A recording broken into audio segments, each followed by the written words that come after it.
What's up, team? Having worked with thousands of teams to introduce OKRs and seen every mistake that you can make in the book, I wanted to share with you today the number one thing. And honestly, this is the one thing that if you can get this right, everything else will typically fall into place. It's checking in and discussing your OKRs on a regular basis as a team. And I want to make sure that you understand how to make this valuable. I've got a separate video that talks about what that check-in looks like and the topics to discuss, although I'm going to talk quickly about it. I want to talk about what to do when it doesn't feel right or it doesn't make sense for you to be tracking that OKR on a weekly basis. We're going to unpack what to do and how to handle that scenario. So first, let's talk about what is an OKR check-in. An OKR check-in is a time for you to get together as a team and discuss progress and come up with a plan to push the OKR forward. So of course, the objective is a statement of what you want to achieve. Your key results are your measures of progress. Now, these are outcome-based metrics. They're going to be things that are either impacting customers or impacting process efficiency, whatever it might be. They're good, hard numbers that you can track. It's not a list of stuff to do. It's the numbers or the outcome that you're creating. So we want to talk about each key result as a team on a weekly basis because it's meant to be the most important thing we're focusing on.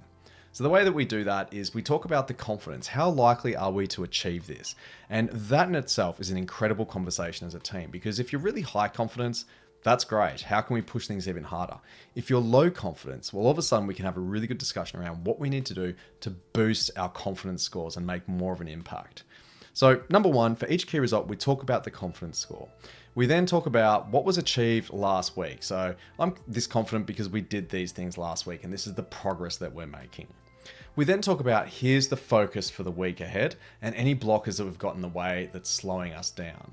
Now, if you work in a software development team or a product development team and you're working on a bi-weekly sort of basis, so you catch up every 2 weeks and do your sprint plans, then makes a lot of sense for you to be doing this every 2 weeks. But for most teams, you're going to be doing this weekly.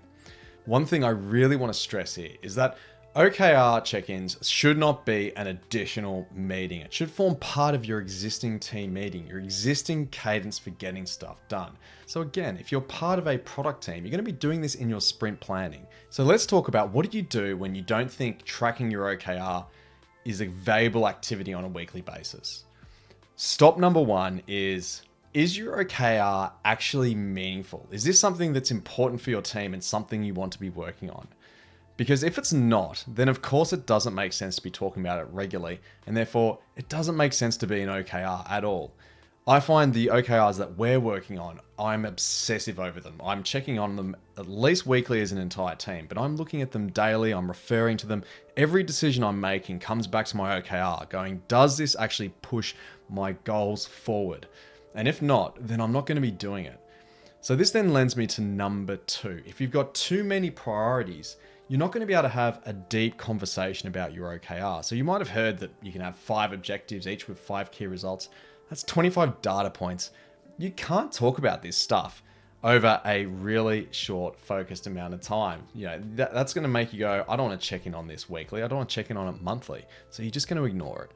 OKR is all about getting focused on what's the number one thing I need to drive forward right now. So simplify your OKRs and get it down to one point that is very, very focused. So there's something going on there.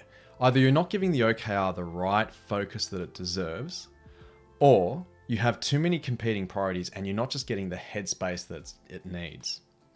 The other thing that I often hear is that we're doing these big things, but we're just not able to give a good status update. This isn't a status update.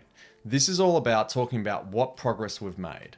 So maybe you're doing some sort of launch and you want to get a whole bunch of new customers, and key result 1 is all about acquiring a bunch of leads. You can talk about the week before, we've come up with a plan for the marketing, we've given it some content, we've got a bit of a structure. The week ahead, we're planning on actually launching this. So you can actually start to break things down into nice small chunks. You should be talking about all the little things that you did, even if it's just you had a meeting to progress the key result or get something happening. That is enough. As long as you can talk to things that are driving action, that's the absolute main thing. Now, another one that I see with this is people who have an objective, a statement of what they want to achieve, and a list of key results that are just stuff they need to do, individual projects and pieces of work. that is not going to be fun to check in on all the time. Again, we want to be talking about the outcome. So in that scenario, you're going to have a bunch of things that either you're not doing or you feel like you should be making progress on all of them. So you're going to be making little bits of progress on lots of things. You're better off doing one thing at a time. And often you'll find that the few items you're working on will move multiple key results. So good outcome-based key results are really, really going to help you have a valuable conversation week by week. On that note, keeping your OKR simple. So we talked about not having too many objectives. Well, even just having a single objective and a couple of key results can be a really powerful way to get that focus. Don't feel like you need to measure everything and don't feel like you get more points for having more key results. If you've got a single objective and 2 key results, you're looking really, really good. So what do we do if we're in this scenario? If we feel like we're not getting value out of our weekly check-ins, what are the questions we need to ask? Number 1, is it a meaningful objective or set of key results for us? Is it actually relevant and important to what we're working on right now?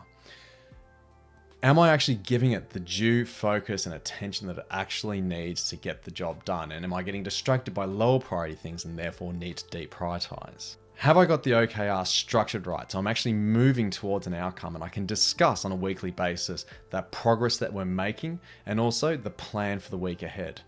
And are we truly collaborating as a team or are we just doing a bit of a status update? If I'm actually collaborating and we're sharing a plan and we're challenging each other on our confidence scores, then it becomes a really vibrant and rich conversation. So that, my friends, is how you get the most out of your weekly check-in with OKR. Let me know your thoughts in the comments. Have you tried something different? Do you do something different and have better results? Let me know. I'd love to hear. Have an amazing rest of your day. Peace.